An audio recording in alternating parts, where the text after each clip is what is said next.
So the last topic to touch on is testicular seminoma. So there's, in general, two broad classes, seminoma and non-seminoma. Non-seminoma is not a radiation treated malignancy, so I'm not going to touch on this. We'll just talk about seminoma. I'll give you a little bit of background so that you can kind of see where the dilemma for patients and doctors comes at the end. So the most common tumor in males is testicular cancer, and in young males as well. So seminoma is seen a little bit older, but somewhere in that 15 to 35 year range is where we see these guys. So healthy and have decades to live. The main risk factors are undescended testicle and a previous testicular cancer. So there's no role for screening. This is my one cartoon. Most are just found by chance.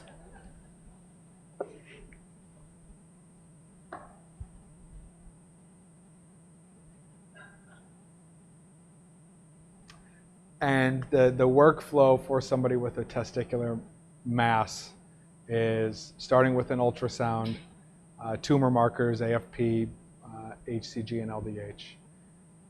AFP can be elevated in the non-seminomas, but is never elevated with a seminoma. Some seminoma patients will have elevated HCG.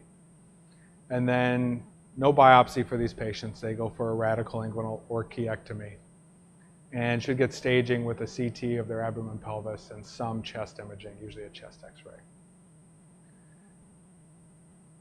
Oh, my picture didn't show up. So the lymphatic spread of the testicles is up into the periaortic nodes. So because of how our bodies are organized, the blood supply comes from either the aorta or branches off of the aorta down to the testicle. So if it's going to spread through the lymph nodes, it goes back up through those channels, which helps. That leads to our radiation fields, which I'll show you. So this is the inguinal orchiectomy. So it's a small inguinal incision with removal of the testicle through the inguinal canal and ligation of the spermatic cord as proximal as possible. I'm showing the guys in the audience some rough pictures here. Sorry about that. So this is for stage 1 patients. So stage 1 just means limited to the testicle. Stage 2 would mean that they already have lymph nodes involved. So patients that just have disease in the testicle with surveillance, no further treatment, their risk of having the disease come back 17, 15, 14, we subtract that from 117, about 15% chance of the cancer coming back. So for that reason, radiation has commonly been used. The most common place for them to fail is in those periaortic lymph nodes. So we've done various studies. I'll just include one. This is whether we just treat the periaortic nodes or periaortic and the pelvic nodes. You may hear it referred to as a dogleg field because that looks like the dogleg. So a lot more volume being treated here. This field gets closer to the contralateral testicle, which is important for these young guys. And essentially those results are the same. But the main point is that with radiation, the failure rate is only about 5%. So we can improve the cure rates from 85 to about 95% with radiation.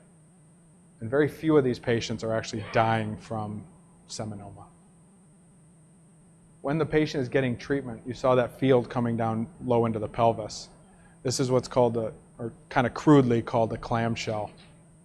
So this helps protect the scrotum and the contralateral testicle from radiation. So seminoma is the most common disease site that we'll do this in, but any young man who's getting treated to anywhere close, we can use this device. So essentially when the gentleman is laying on the table, you have the left leg there, right leg there, and this device in between his legs, and he places his scrotum into this cold metal clamshell and then places this super heavy lid on top and then gets the radiation. An additional study compared radiation to a single cycle of chemotherapy, and it's just one dose of carboplatin.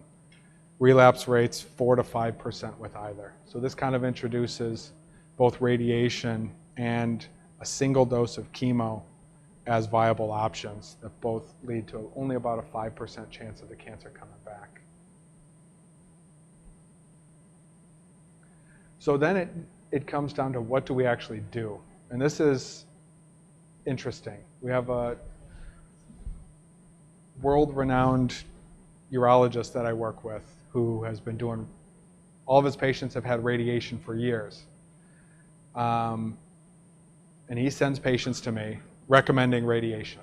You have stage 1, 15% chance of it coming back. Additionally, even that 15% chance is very salvageable. So even if it comes back, those patients are highly curable. So the urologist recommends radiation. I talk to the patient. I'm seeing a young man. I recommend either doing nothing or chemo. I always present radiation, but this guy's going to live 60 more years, and I would hate 40 years from now that he gets a pancreatic cancer or lymphoma or sarcoma or something. I send him to, or at least in our tumor boards, medical oncologist says, I've never actually given that single dose of carboplatin for these guys. The point being is that they're all reasonable options, and I present all of those numbers and those options to the patients and let them choose. If the patients already have lymph nodes involved, then they need to do something, radiation or chemo based on their stage. That's a little easier discussion. But this is a tough talk to have with patients because they have options and I can't tell them what's right. They have to decide. So both for prostate cancer, salvage and adjuvant treatment options are recommended for patients with risk factors arising PSA. External radiation with advanced techniques, IMRT, image guidance, are delivered as curative treatment, often with hormone therapy based on the patient's risk factors. And brachytherapy has a lot of advantages and is cost effective. And we've been moving towards high dose rate brachytherapy, though low dose rate, the seeds are still the most common form of brachytherapy. And I view bladder preservation as an equivalent option to cystectomy, but we have to choose our patients correctly and ensure that their bladder is good and is worth saving. And then testicular seminoma, radiation is an option, but the patient has a lot of options with stage 1 disease. And that is it. Thank you very much for having me.